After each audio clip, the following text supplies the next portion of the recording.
ডাকো, এরপর মা জবাব দেয় না। তুই তোর আব্বাকে আব্বাকে বারবার ডাকো, বারবার জবাব দেয়।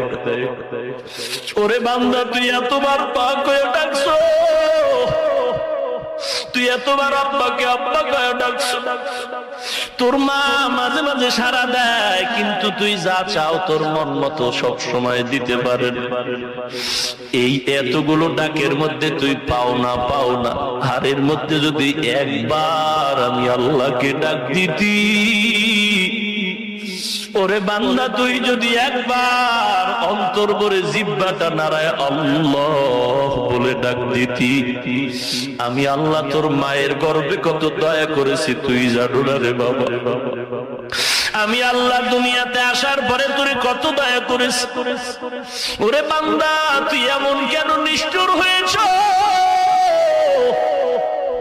একবারও আমি আল্লাহকে ডাক দিলি না রে গোলাম। আমি আল্লাহ প্রথম আসমানে এসে ডাকি,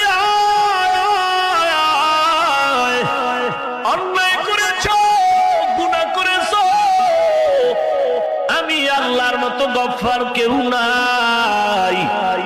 সন্তান অনেক সময় মা বাবার পাও ধরে ভুল বুঝি ক্ষমা চায়, মা বাবা ক্ষমা দিতে চায় না। এরে নবীর উম্মত, আল্লাহ বলেন নবী উম্মতের জানায় দেন, চোখের পানি ছেড়ে যদি একবার আল্লাহ কয়ে ডাক দে, চোখের পানিটা গালের নিচে আসার আগে জীবনের সব গুনাহ মাফ। আয় বেরাদার দূরে বাসা জিয়ারে বদিয়ারে বদ বদ তোর বুয়াদাজ মারে বদ মারে বদতন হাতরা বর যা জন দিয়ারে বদ বর যা